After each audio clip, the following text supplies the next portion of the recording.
మనం ఎప్పుడు కూడా పోనీలే పర్వాలేదులే అనుకునే మనస్తత్వం, ప్రతిదీ కూడా కర్మ సిద్ధాంతాన్ని అనుసరించుకునే స్వర్గీయ అటల్ బిహారీ వాజ్పేయి, భారతరత్న వాజ్పేయి గారు చెప్పినట్టు దేవభూమి కర్మభూమి ఇది.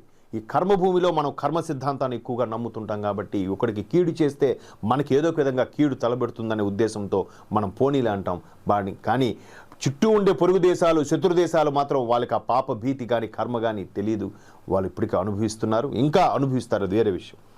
సో శాంతితోనే మానవాళి భవితవ్యం భద్రంగా ఉంటుంది. రాజ్యాంగ నిర్మాతలు రాజ్యాంగ నిబంధనల ద్వారా జాతీయ స్ఫూర్తికి, దేశ ఐక్యతకు బలమైన పునాది వేశారు. నిజంగా భారతం ఒక ఉపఖండం అని చెప్పడానికి ఇది ఒక పెద్ద నిదర్శనం.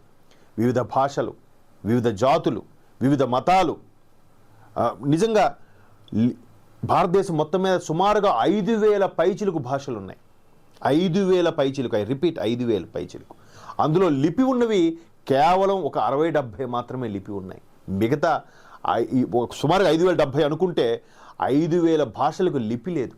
బట్ ఇప్పటికీ వివిధ భాషలు, వివిధ ప్రాంతాలు, వివిధ జాతీయతలు, అంటే వివిధ మతాలు, వీటన్నిటికి కూడా కలగలిపి ఉండడం ఒక్క దేశం, ఒక్క భారతదేశంలోనే, అఖండ భారతావలోనే ప్రపంచ